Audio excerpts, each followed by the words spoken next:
Hey everyone, and welcome back to the Firefighters Podcast, where we seek to develop, inspire, and motivate the world of the emergency services operator through a series of wide-ranging conversations. Now, before we go any further, just hit that rate, follow, or subscribe button on whatever platform you're listening to. It's a key performance indicator for us and helps us reach even more people. Now, here's what we've got for you today. Decisions. We literally make decisions in our personal lives every day.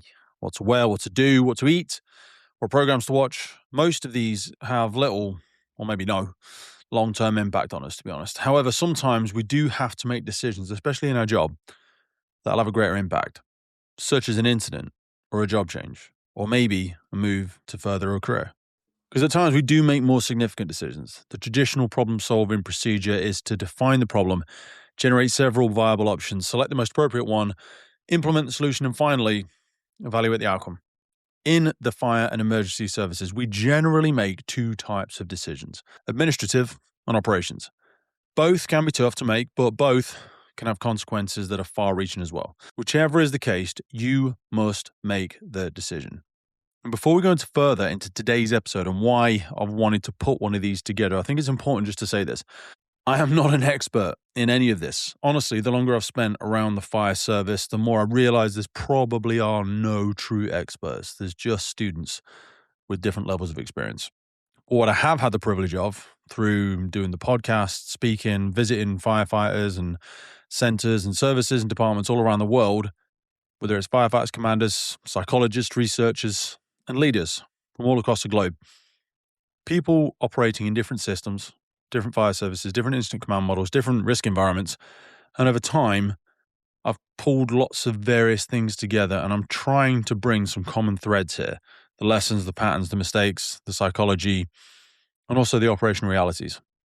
Alongside a huge amount of reading, personal reflections, observations, nearly 2 decades in the service myself, and conversations with people far smarter and way more experienced than me. And really, that's the goal of this episode. So I'm not to stand here pretending to have all the answers, but to try and bring together some of the most valuable ideas around command, cognition, situational awareness, and decision-making from across the global fire service into one honest thread. Because this, just like the podcast, is something I wish would have been around when I joined. It is beyond a privilege to be able to bring the Firefighters Podcast to you, and we are so grateful for every single person that supports, listens, shares, and follows our journey. And to help us keep doing it, create more, reach more guests internationally, and make the podcast sustainable, we're asking for you to help. And to do this, we've set up a Patreon page. By joining our Patreon community, you will get access to every single full episode archive we have ever made. Now, hundreds and hundreds of key documents that we've got in there on fire behavior, firefighter health, cancer risks, incident debriefs, and so much more. So if you feel like you want to join the Patreon crew and help us make this possible, head to patreon.com/TFFPC or check the link in any episode podcast notes. So take yourself to the incident ground. We've got smoke rolling from a doorway. There's a crew waiting for instruction. Maybe someone's holding a thermal imaging camera. They're looking at heat somewhere in the building, and there's a firefighter at the branch wondering whether to push forward, whether to hold at the door, whether to call, whether to vent, or whether to withdraw. And in amongst all of that sits the single thing that determines almost everything else on the fireground. It's decision-making. It's not rank, it's not ego, it's not tradition, it's decision-making. Because the truth is this: every firefighter on the incident ground is making decisions all of the time. The firefighter that's gaining entry, the BA wearer deciding whether conditions are getting better or worsening, maybe the pump operator managing water, the crew manager, watch manager, leading firefighter who's choosing the pace and positioning, and that one incident commander reading risk versus benefit. Every single one of them is shaping outcomes. Now, recently, in the UK, National Operational Guidance in the UK highlighted concerns around ineffective decisions making on non-command personnel. That matters, I think, because modern incidents are not slow. They're not linear. They're not tidy. And personnel now operate in environments defined by uncertainty, incomplete information, high stress, moral pressures, time compression definitely, and rapidly changing fire behavior. And yet, despite that reality, many firefighters still think decision-making is only something done by the person wearing the white helmet. And it's not. Decision-making is a survival skill. So this episode's not about creating robotic commanders or timid officers. And it certainly isn't about doctrine. I don't want anybody memorizing tick boxes, and it's definitely not about pretending every incident can be solved from a textbook. This is about understanding how humans think under pressure, how good decisions are made, how bad decisions emerge, and how maybe we build firefighters and commanders capable of operating in chaos without becoming consumed by it. Because if we're honest, the Fireground is ultimately a thinking environment disguised as a physical one. And the modern Fireground punishes poor thinking faster than ever before. And that brings me nicely onto something that I recently read that was another prompt for this episode from a friend called Alan Standing. And this was around command mindset, situational awareness, and decision making. And honestly, I thought it was brilliant. Because I think for too long within the fire service globally, we can unconsciously separated thinking from doing. We've often acted like command exists over there somewhere with the officer, with the white helmet, with the person holding the command ball. But the reality is very different. The firefighter advancing the line is making decisions. Like I said, the BA wearer reading the smoke is making decisions. The driver, the command support officer, every person there is influencing outcomes. And Alan articulates this far better than I can. So as a start for this one, I actually want to read this directly from what he has sent to me, because I think it's genuinely important for people to hear it in full. There's going to be a few attachments embedded in this. So you're going to have Alan's article, of which there's been other contributors as well.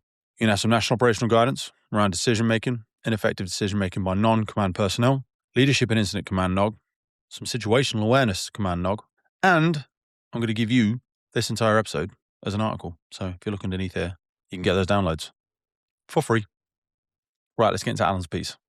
So a commander's role is to assess an incident via effective information gathering, interpretation of that information, and predicting its different. So a commander's role is to assess an incident via effective information gathering, interpretation of that information, and predicting its development to gain effective situational awareness. This is then used to decide what action to take. But is this just a commander's role? What if everyone had a command mindset? We've long had an ethos of command being a team game, but we're looking to take that even further by teaching and developing colleagues in situational awareness and decision-making from the very start of their careers. Every firefighter is in command of their own actions, decisions, and each one will have an impact on the success of the incident. This is where the decision control process comes in, sometimes referred to as the command web. This is a simple 3-step thought process to support decision-making by asking, why am I doing this? What do I expect to happen? And do the benefits outweigh the risk? Think of the last time you had or made an individual command decision. Where and how to apply water mapping. Maybe as part of an external attack, whether to enter a fire compartment, or how to angle the spreaders in creating space in a car. Now reflect on that decision and consider, why was I doing it? What was my intent or objective? And if this doesn't map into the overall intent and objective of the incident, it's probably the wrong decision. Now think, what do I expect to happen? Does that expectation help the resolution of the incident? This mental rehearsal is based on the mental model you'd have created. If this does not support the intent objective of the incident, it's probably the wrong decision.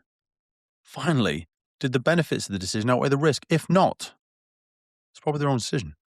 Effective decision-making is based on a sound level of situational awareness. And situational awareness is often described as a mental model you create around the situation and about it. This is based on a blend of 3 factors, which is gathering information, understanding information, and the anticipation of the incident's development. Now, information can be gathered from a range of sources, some obvious, some less so. Sensory firefighting is a term first coined by Don Moore, which links to the advice to open all of your senses to the situation. What can you see? The vast majority of situational awareness is from something. Sensory firefighting is a term first coined by a guy called Don Moore, which links to advice to open all of your senses to the situation. For example, what can you see? The vast majority of situational awareness for someone with no sight impairment is gathered visually. What color is the smoke? How fast is it moving? Where is the smoke coming from? Secondly, think about, what can you hear? What does the fire sound like? Is it roaring? Is there no sound? What does that mean? And what can I feel? Now, we're clearly limited in PPE, but what is the real heat release rate? Think about, what can you smell? Obviously nothing if you're in RPE, if you're in breathing apparatus. And we could ideally never be in a position to need to smell the hazard, but What if you did smell a rotten egg smell at the incident? What would you do? What would that prompt in your mind? Maybe what can you taste? Okay, I admit this one is perhaps not so helpful, but one that is what is my gut saying? This links to intuitive decision making and to mastery level firefighting. Those with lots of training and experience can sometimes have a gut feeling something is not right with a situation based on thousands of hours of experience. Some call this a sixth sense, but in reality, it is an expert's subconscious brain making decisions to protect them. Information gathering is just the first element, but without the ability to understand the information, it's pretty useless. This is why professional firefighters need to be constantly studying their trade. If you don't know what that dark black smoke means, then seeing it alone doesn't help you make any effective decisions. If someone tells you that the fire has a cylinder inside and you don't have the knowledge to know the risk, you can't gain full situational awareness. The final stage is being able to anticipate or predict what will happen next. The master firefighter can therefore look at the situation and predict what stage of development the fire is in, anticipate the most likely location, consider the stability of the building, and much, much more. One of the first steps is rebranding their trainee foundation course to become an external firefighting course. This is something that Alan's doing in his own service, and this supports the introduction of firefighting tactics quadrant model. For those unfamiliar with it, the quadrant model is something, obviously it's in 4 quadrants as it would suggest. These fall largely into terms around external protection, external attack, and internal attack. You might also hear them termed as external offensive, internal offensive, all those sort of terms. And the course they've put together will enhance the existing skills that we are taught, but will now start with the why, linked into the intention of the activities. This is vital as the intention drives our attention. Have you ever asked to find something for someone? Have you looked and looked and looked only to fail? Yet when the other person looks, there it is right in front of you. It's probably because your intention wasn't really to find it. So your subconscious filtered out the attention you put to it. Stepping away for a second, I remember Tony Robbins has discussed this many times in motivational talks about the reticular activating system, about what you're staring at and what you're focusing on. He says where your focus goes, energy flows. In Alan's example in the article, if you go into the cupboard to find the salt and your missus is like, salt's in the cupboard, you're like, it's not in the cupboard, it's not in the cupboard, it's not in the cupboard. You walk towards the cupboard, you open the cupboard and you go, see, the salt's not in the cupboard, I can't see it, it's not in the cupboard. And she walks over to you, she goes, what's this? Pointing straight at the salt in front of you in the cupboard. And you're like, I literally just looked in the cupboard. Why didn't I see it? Well, that is what we're talking about here. Alan articulates it as intention driving attention. So therefore, if the intention was clear for all, everyone's attention is drawn to the same things. William Wood watches are back supporting the podcast, and honestly, it means a lot to me because this brand is built on real service heritage, whether it's the melting down of the original 1920s British brass firefighter helmets, and they also use upcycled fire hose on all of their straps. It's not just design, it's about the job, and it's built into every single component. I've been wearing them for 10 years now. Found them back in 2015, actually, and they've genuinely been a part of my daily kit ever since. I've got 2. I've got the Valiant, and I've got the Chivalrous as well in Midnight Blue. But the thing about the brand, about William Wood watches, it stands so different because of its story. Take, for example, their Dunkirk watch. That's not just a timepiece. It's actually built to honour the Massey Shore fireboat. I'll be honest though, the one I've got my eye on this year is the Fearless. It's more of like a field watch on the station, on the watch. It's a smaller 39mm case, compact, rugged, just feels right for the job. So you can actually get 10% off a William Wood watch by using code FFPodcast. If you want to be part of the history and you want to wear it on your wrist, jump in the notes, check out William Wood watches. Let's get back to the show. So rather than just learning how to safely deploy a jet, for example, they're getting the trainees to now learn the knowledge to make safe, effective decisions on how and where they deploy it, linked to the tactical intent. Example, external protect or external attack. This will include a deeper level of understanding of flow and application rates linked to heat release rates, understanding that the hose reel is only as suitable for a small, either like 1 to 3 megawatt fire, for example. That only works if you know what a 1 to 3 megawatt fire would look like.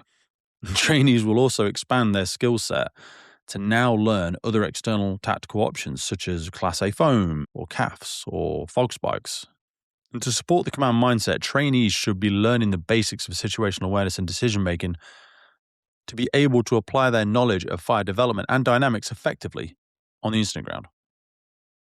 While the concept of every firefighter being a commander might sound a little radical, it's about employing everyone to be the best they can be. In the heat of an incident, the most effective decisions are often made by those closest to the action. By instilling a commander mindset in everyone, their aim is to support the person, the firefighter, on the incident ground to become more resilient, more responsive, and ultimately more successful in protecting their communities. That ends the reading from Alan's bit, and there's so much in there that really matters. Because honestly, for me, if firefighters truly absorb that kind of idea of command mindset across the entire incident ground, I think it would change everything. Because Alan touches on something that's really incredibly important, that decision-making is not rank dependent. It's really awareness dependent. And awareness is built through knowledge, exposure, reflection, and understanding what the environment is trying to tell you. That is where situational awareness becomes absolutely critical. So before we go deeper into situational awareness, recognition, prime decision-making, and all of the models, it's worth being honest about something. Making decisions can feel really uncomfortable, and it should, because decisions in the fire and rescue service carry weight. Sometimes they affect firefighter safety, sometimes they affect members of the public, and sometimes they affect property, reputation, confidence, trust, and of course, the outcome of the whole incident. One of the reasons decision-making becomes really difficult is honestly fear, and you can see this in your own life. Fear of getting it wrong, fear of being judged afterwards, fear of making a decision that doesn't create the outcome that we hope for. And that fear can lead to something incredibly dangerous, the paralysis by analysis. Perhaps you've seen this in your own life, that paralysis show up. It's that moment where there is so much information, so many options, and so much pressure that the decision maker freezes. No clear decision is made, no clear direction is given, and everyone waits. I see this a lot in children. Like my own children, as example, we give them the freedom of choice, and that's actually quite paralyzing because they've spent, from 1 year old maybe to 16, getting guidance along the assembly line of education, and then we get ultimate freedom and they paralyze with it. But for us in the fire service, as we paralyze, the incident continues to develop. On the incident ground, that can be catastrophic because doing nothing is still doing something. You think you haven't made a decision yet, but you actually have made a decision. You've decided to procrastinate over the decision. The problem is fire doesn't pause while we work ourselves out. The smoke that's sitting around doesn't just hold position while we get comfortable. And risk doesn't wait politely in the corner with a brew. Emergency decision-making has to be timely, effective, and safe. Not perfect, because perfect's not available at most incidents. Absolute certainty is only available in retrospect. And what we need is the best reasonable decision based on the information available at the time. Gary Klein, who may be aware from podcast listeners, described how people in high-pressure environments often make decisions under stress, time pressure, and incomplete information. Experienced commanders do this by recognizing patterns. They've seen similar situations before. Their mind draws on previous incidents, training, simulations maybe, near misses, and mental rehearsals. This is often called recognition prime decision making. You've heard that term a lot. The commander sees cues, maybe smoke behavior, building layout, the report from the crews, the worsening conditions, maybe the resource picture and the time pressure as well. And because they've built a mental library, they can often make a workable decision quite quickly. But less experienced commanders may need longer. Not because they're weak, not because they're incapable, because they've not yet built the same library of lived experience, trained experience, and reflected experience. And that matters probably more than ever now, because across parts of the UK, I'm based in the UK, and it also reflects to an extent over the global fire service. If you look at the statistics, the number of working incidents of structure fires, of building fires has reduced, which is great for the public, but it means real operational exposure is harder to come by.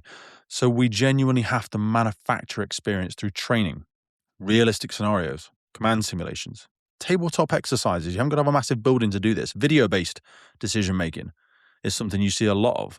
Effective Command is one of the biggest training companies in the UK, and a lot of theirs, not all, but a lot, is video-based decision-making. You can have hot debriefs, case studies, debriefs. We love them on the podcast. Mental rehearsals. What would I do?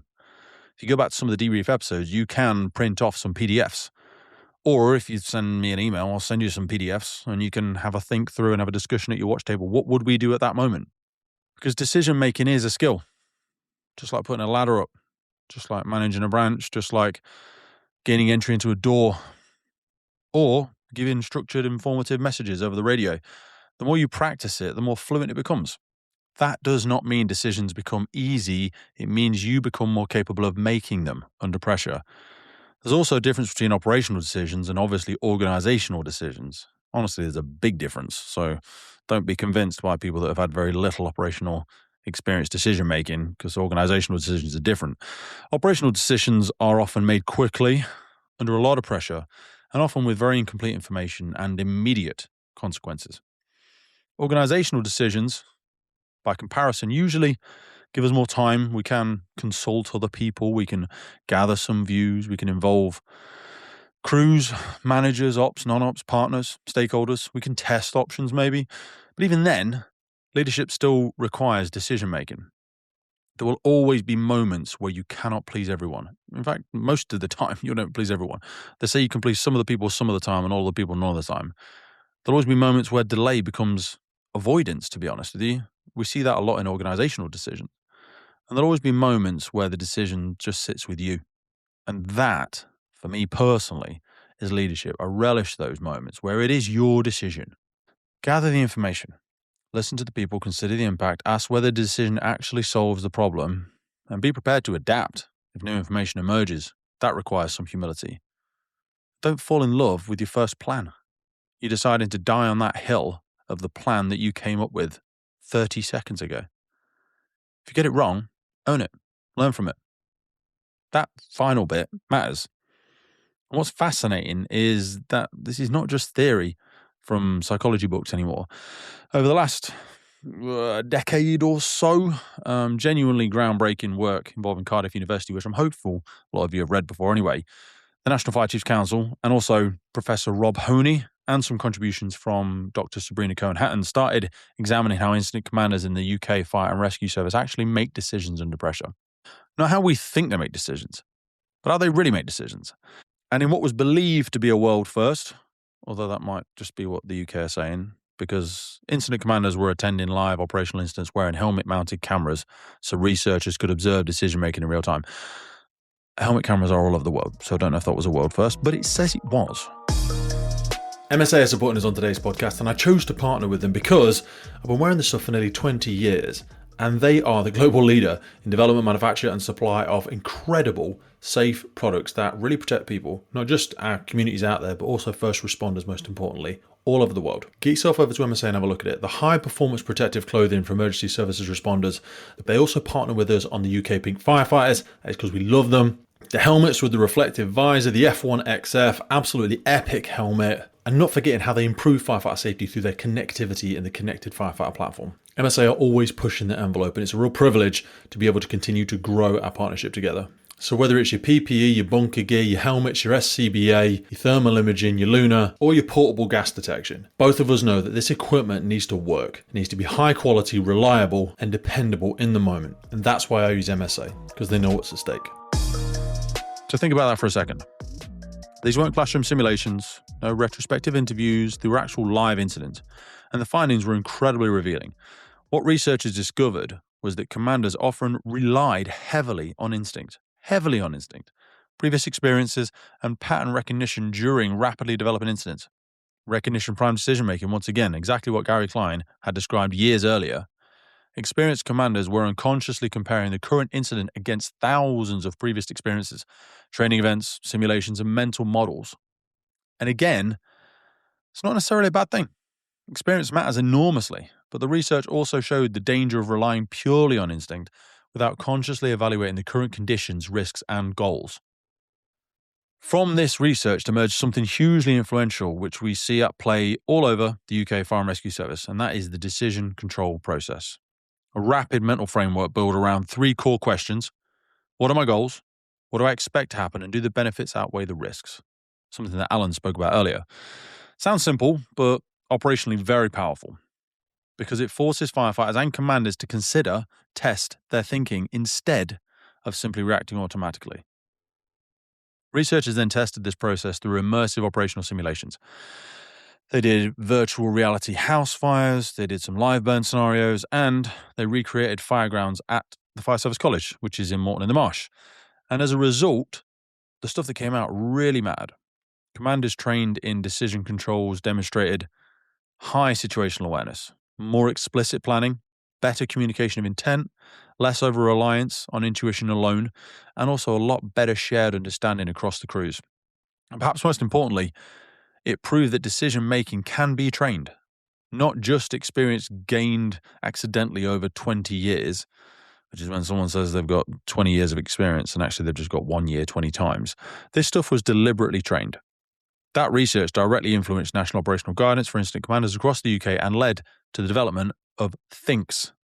That's Tango Hotel India November Charlie Sierra, first nationally endorsed system specifically designed to evaluate command skills, including both intuitive and analytical decision-making. I think the biggest takeaway from all of this is that modern firefighting is finally becoming and beginning to acknowledge something hugely important, which is the brain behind the badge that matters. And this is where THINKS becomes really interesting. So THINKS, again, spelled Tango Hotel India November Charlie Sierra, stands for the Incident Command Skills System. They kind of crowbarred the acronym, if you will, because if you look at the Incident Command Skills, they did the TH, the IN, the C, and the S. So works though, right? It's a specialized nationally endorsed behavioral marker system developed for the UK Fire and Rescue Service to evaluate and train incident commanders in both intuitive and analytical decision-making. Now, that might sound incredibly academic at first, but the principle behind it is actually very practical. Historically, command competence was often judged almost entirely through outcomes. Did the incident go well? Did the crew survive? Was the fire extinguished? But THINKS recognized something incredibly important. Good decision-making is not always visible purely through outcomes. Sometimes a good decision still leads to difficult outcomes because the situation itself was catastrophic. And equally, sometimes poor decision-making is masked by luck. So THINKS shifted focus towards behaviors. How does the commander gather information? How do they communicate intent? How do they maintain situational awareness? How do they review and adapt plans? How do they process uncertainty and risk? And how do they balance instinctive thinking with analytical thinking? Because command is not simply about authority, although many people would have you believe that. It's cognition under pressure.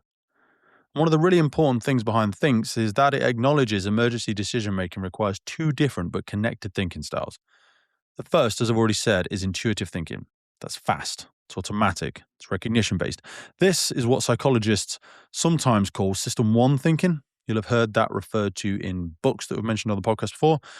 The experienced commander recognizes perhaps a smoke condition immediately. Firefighter instinctively sensing something is wrong. The officer rapidly identifying a familiar tactical problem because they've seen it in similar patterns before. That kind of thinking is essential in time-compressed environments where there's no luxury for lengthy analysis. But THINKS also recognizes the importance of analytical thinking, which is slower, more deliberate, more structured. This is sometimes called System 2 thinking. This is where commanders and leaders consciously assess risk, evaluate options, review the information, challenge assumptions, whether it be their own or someone else's, and think critically before committing crews or changing tactics. And the really important point is that good commanders do not rely exclusively on one or the other. They move between the both. Because different incidents demand different cognitive approaches. A rapidly developing compartment fire with life risk may demand fast, intuitive thinking initially, but a complex industrial incident, as an example, or a large high-rise fire that's been going on for a little while, maybe a hazardous material incident be a good example, or some sort of unusual structural collapse that may require commanders to slow themselves down analytically and consciously challenge their assumptions. That balance matters enormously. And the research behind THINKS found that highly experienced commanders often begin with intuition, but deliberately shift towards analytical thinking when the situation becomes unfamiliar, ambiguous, or especially high risk. In other words, intuition helps create the vision, and then analysis tests whether the vision is actually sound. And that bit I really want you to think about. Maybe go back and listen again. Because one of the dangers in emergency services is becoming over-reliant on instinct alone, especially when confidence, familiarity, and operational culture starts overriding critical thinking. Things were designed to help commanders better understand their own decision-making processes, improve a little bit of self-awareness, and ultimately become safer and more effective under pressure. And this is why I think this work matters far beyond the actual formal incident command courses, even though they're very, very important. They really are. I love them, especially the ones that do this sort of stuff. Because this is not really just about command boards or senior officers. It's about how human beings think inside uncertainty. And that applies to everyone, especially every firefighter on the incident ground. As I've said before, right at the beginning, the BA team leader, the firefighter on the branch, the pump operator, the sector commander, and the incident commander, everyone really, I think that represents a huge cultural shift for the fire service. We're slowly moving away, hopefully, from this old idea that command is about who shouts the loudest or who looks the most confident, and instead moving towards understanding command as a human performance skill, a trainable skill, definitely an observable skill, and a measurable skill. And honestly, that mirrors where probably aviation, military command, and other high reliability industries have been heading for quite a number of years now. We're probably a little bit behind. And that matters enormously for the future of firefighter safety. Because really, for me, the goal is not to be an officer who never makes mistakes. Again, I have a limitation to my experience. I've done nearly 20 years and traveled around the world and all that sort of stuff. But even that, everybody's experience has limitations. And I make loads of mistakes. Because the officer that doesn't make any mistakes doesn't exist, if they're absolutely honest. The goal is to become the kind of leader who makes considered decisions, communicates clearly, reviews honestly, and learns quickly. And I love, I absolutely love that old line of the road is littered with dead squirrels that could not make decisions. I'm sure that lands for you. I know it's slightly brutal, maybe slightly ridiculous, but makes a point, right? Indecision has consequences. And on the incident ground, sometimes the worst decision is the one we never made. The NFCC Foundation for Firefighting reminds us that situational awareness informed by fire behavior knowledge directly assists decision-making and tactical actions. That matters because situational awareness is not simply seeing stuff. It's perception, interpretation, prediction. What am I seeing? What does it mean? What is it likely to happen next? And that final question is the critical one. What is likely to happen next? Not what the fire's doing now. What it will be doing in 30 seconds, in 2 minutes, in 5 minutes. The best incident commanders in the world, in my opinion, are not fortune tellers, but they are constantly building future predictions inside their heads. Firefighters, police officers, and first responders are now stepping into environments wired with more high voltage than ever before. Everything from electric vehicles to solar panels feeding direct current through compromised structures, overhead power lines, and illicit drugs factories with improvised lethal bypasses. Any single strike in the wrong place in this type of environment can turn things fatal very quickly. And that is exactly why we've partnered with Jafco. You already know who Jafco are. They have been relied upon for decades for sturdy, get-the-job-done equipment, and they are not resting on their laurels. They are evolving to face the challenges first responders are handling today through their insulated tool range. These are purpose-built for the scenarios where contact with hidden electrical hazards isn't just possible, it is increasingly likely. Their insulated tools are engineered for real-world abuse and use, designed to keep firefighters, police officers, and all first responders alive in environments where electrification is outpacing policy, equipment, and training. And you know this. This is the kind of innovation our sector needs and the kind of investment organizations should be stepping up to support if we are serious about protecting first responders from fatal consequences. So a massive thank you to Jafco for backing the podcast and backing the crews on the ground. Go check them out, learn what they're doing, and bring that conversation into your service because this isn't about the future, it's about right now. Ed Harting. My goodness, Ed Harting. Skip back, find him on a previous episode. Go and speak to Ed Harting. Get signed up to his emails. He's one of the best examples of this. Oh my God, that guy is incredible. When I spent time with him out in Australia, sorry for the segue, Institute of Fire Engineers, International Fire Instructors Workshop out there, whenever he goes into buildings, like went to a number of lovely buildings, hotels, just local government buildings, all sorts of stuff. He's always thinking, what would I do if this place caught fire? And that just kind of got in my head because I was thinking some of that stuff already. And I've thought about it when I recently went into some car parks. We want to release an episode on car park fires soon. Also saw it in Carol Lambert. He describes how modern fires develop way faster due to larger open spaces, greater fuel loads, synthetic materials, and modern construction methods. That means our decision-making window has shrunk and will probably continue to shrink. Modern furnishings release extraordinary energy. A modern sofa alone can produce enough heat release to push a compartment to flash over if ventilation supports it. Think about that for a second. One sofa. That's one sofa. And yet, we still sometimes operate with this legacy thinking developed around fires from 50 years ago. Hose reel will do. When? Always. On every incident. I know international listeners will be like, what the hell's a hose reel? Your first aid reel. That's what we're sending all of our firefighters in. David Colligan highlights that legacy rooms could take around 30 minutes to reach flashover conditions, while modern rooms may transition in around 4 minutes. That's not a small operational detail. That changes everything, or it should do.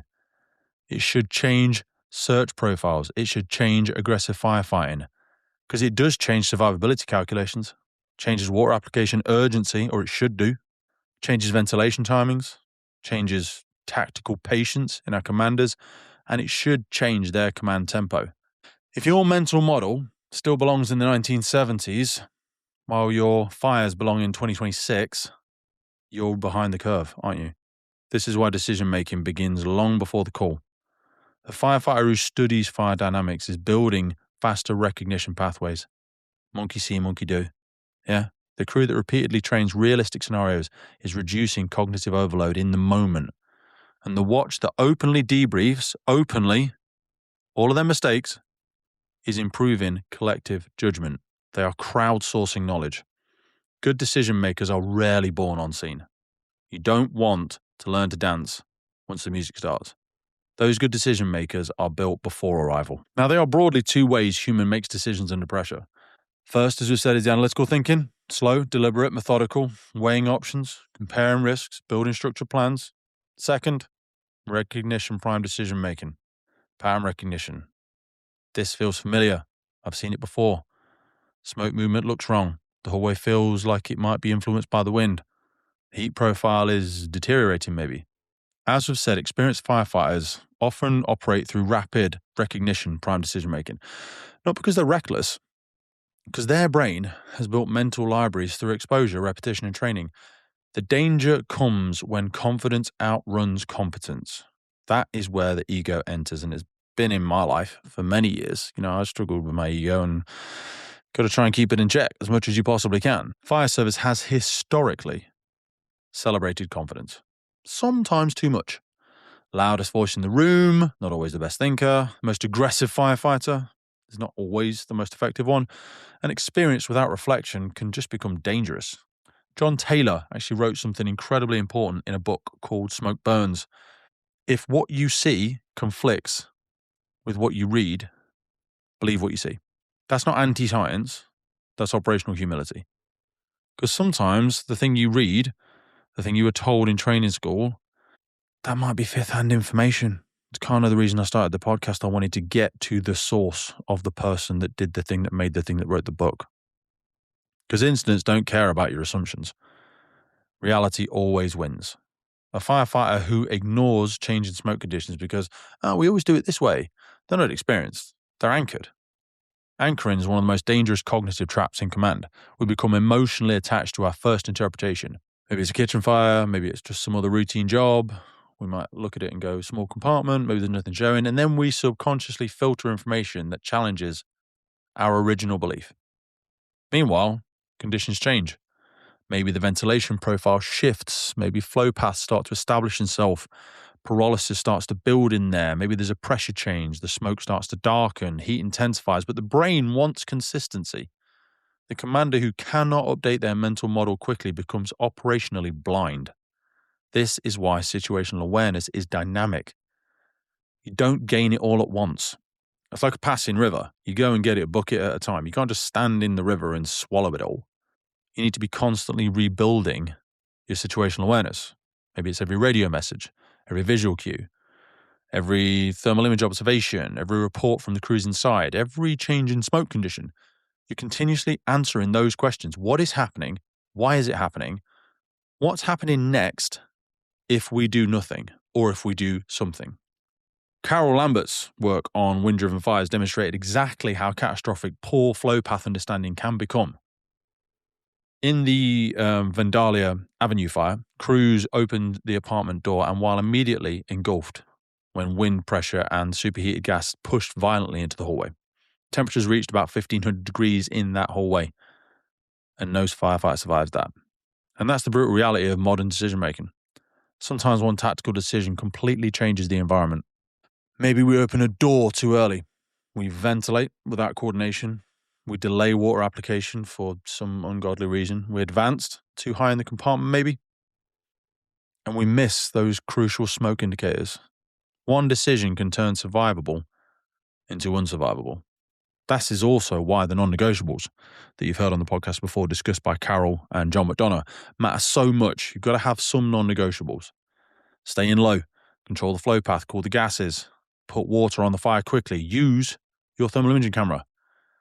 They're not trendy tactics. They're cognitive anchors, stable principles inside unstable environments. And that's an important distinction. The Fireground requires flexibility in tactics, but stability in principles. People often misunderstand adaptive command. Adaptive doesn't mean random. It means flexible thinking built upon fixed fundamentals. The military world often talks about a commander's intent, which is the overall purpose, and it remains stable while subordinate decisions flex dynamically beneath it. And that really is something we can use a lot in firefighting because communication delays exist. Then the visibility slightly collapses, maybe radio traffic gets a bit overloaded, conditions deteriorate faster than information can move. So firefighters themselves must become capable decision makers themselves.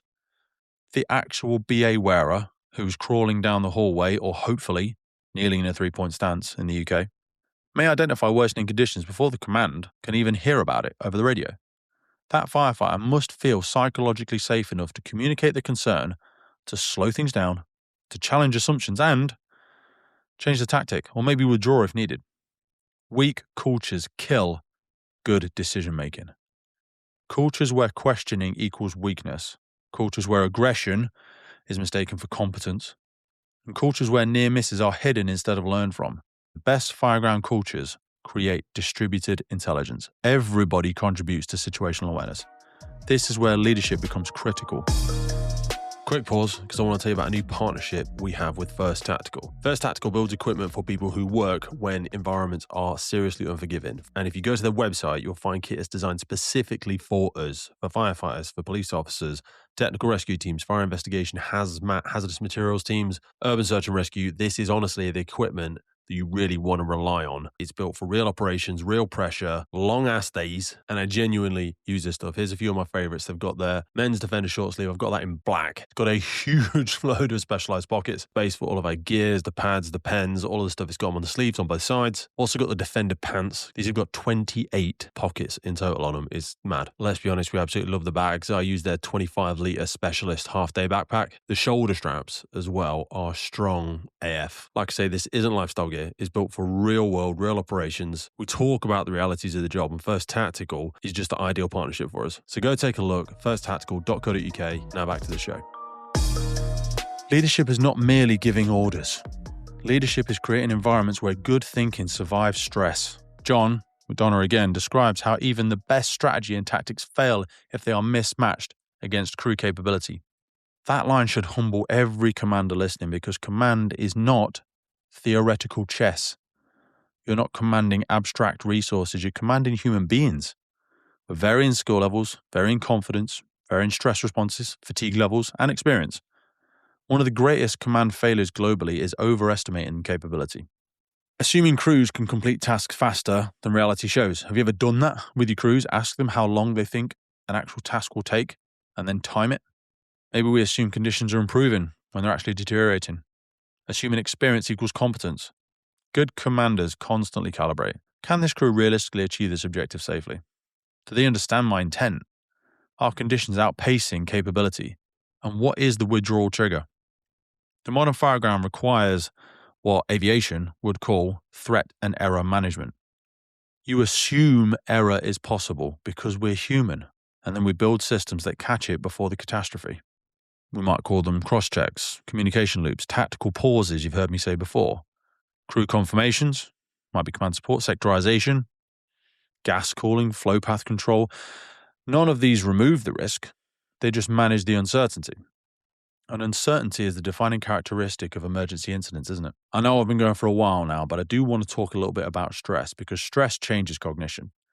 Under pressure, humans experience attention narrows. Auditory exclusion, you've probably heard before, reduced working memory, loss of fine motor control, distorted time perception. This explains why firefighters sometimes miss obvious information. Not because they're stupid, because the brain under threat simplifies stuff. We get that tunnel vision that emerges. And this is why realistic training matters so very much. Not performative PowerPoint mastery, and not necessarily classroom heroics, but realistic friction. You've got to have a bit of heat, some noise, some communication overload, limited visibility, changing of timescales is a good one to increase stress, and conflicting information. We've done some episodes on tunnel firefighting work before that's described environments where visibility dropped below 1 meter and communications became lost or almost impossible and noise overwhelmed the crews. That is cognitive overload. And when overload occurs, humans default to habits, which means your training culture becomes your operational culture. People rarely rise magically under pressure. Some do, but it's very, very rare. And you only ever hear the success story, so sometimes you assume everybody does it. They usually fall to the level of their preparation. And that, you know it. You know that already. That sentence alone should reshape how we train firefighters. Training is not about looking slick on a drill yard for the Instagram clips. Training is neurological programming. What behaviors survive stress? Can firefighters recognize deteriorating smoke conditions? Can they? Can yours do that? I'm sure you'll say they can, but test it. Can they communicate clearly under pressure? Can they identify when tactical momentum is becoming dangerous? Can they adapt when conditions change? Because incidents rarely collapse from one catastrophic error. Usually, it's an accumulation of small unnoticed ones. Delayed message, a missed cue, a poor assumption, an unchallenged decision, an overcommitment. Swiss cheese model, right?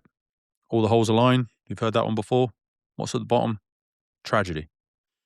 We're very, very traditional in the fire service. And whilst I love tradition, the modern decision-making on our incident grounds must become science-informed rather than just tradition-dependent. And again, not because tradition has no value. Tradition to me matters deeply. My house is full of firefighting tradition stuff. But tradition without adaptation becomes nostalgia. And nostalgia can burn firefighters. The best firefighters in history were innovators. James Braywood understood staying low in smoke layers back in the 1800s. Read that again mentally. They understood it in the 1800s. It's not new. We just simply forget parts of it, or we know it but don't train for it. We train stood up, sweepy stampy, walking around. 1800s, James Braywood started putting this out. And decision making also requires emotional control. Not emotional suppression, but control. The ability to think while emotionally activated. That matters because Fireground decisions are deeply moral. Do we still search? Is it survivable? Risk versus a possible rescue? Offensive versus defensive? Protecting crews versus saving the property? And those decisions can leave psychological residue. Commanders can carry them with them for years, sometimes the start of PTSD for some people. You have to remember the public aren't the expert, because the public often sees commanders' authority. And most commanders know it feels more like responsibility, heavy responsibility, especially when outcomes can go badly. Which is why post-incident learning culture matters so much. We must build environments where firefighters can discuss mistakes honestly without immediate destruction. It's not blame-free, but learning-focused. There is a difference. Blame asks, who failed? Learning asks, why did this make sense to them at the time? And that second question really changes it and hopefully strips a lot of the emotion out of it, because humans generally don't intentionally make bad decisions. They make decisions based on the information, pressure, assumptions, and context available to them in that moment. Good debriefs reconstruct thinking. What did you see? What did you believe was happening? What did that action feel like? And why did it feel appropriate? That's where learning lives, not in like arrogant hindsight. Because, let's be honest, the fire service has sometimes been guilty of hindsight heroics. People reviewing incidents from comfortable chairs with perfect information, no heat, no smoke, no noise, no casualties, no pressure. Well, real command actually exists in ambiguity. I feel this pressure a lot when we do the debriefs. I'm not there to say what was right or what was wrong. We're here to document it and learn from it. And the best commanders accept uncertainty without becoming paralyzed by it. Because indecision is always a decision. A delayed tactical shift can be fatal. A delayed withdrawal can be fatal. Delayed water application can and has been fatal. Speed matters. Not reckless speed, effective speed. There is a difference. Modern Fireground rewards precision over aggression. That might upset some people emotionally attached to outdated firefighting identity myths, but reality doesn't care. Fire doesn't care how tough you are. Smoke doesn't care about your bravado. Thermodynamics don't negotiate.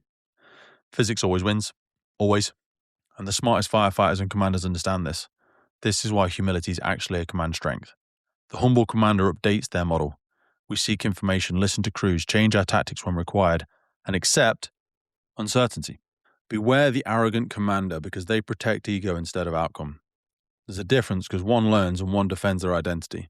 Now, I know we've touched a lot, or I've touched a lot in this episode. I've gone all over the place. Maybe I'll repeat myself a few times.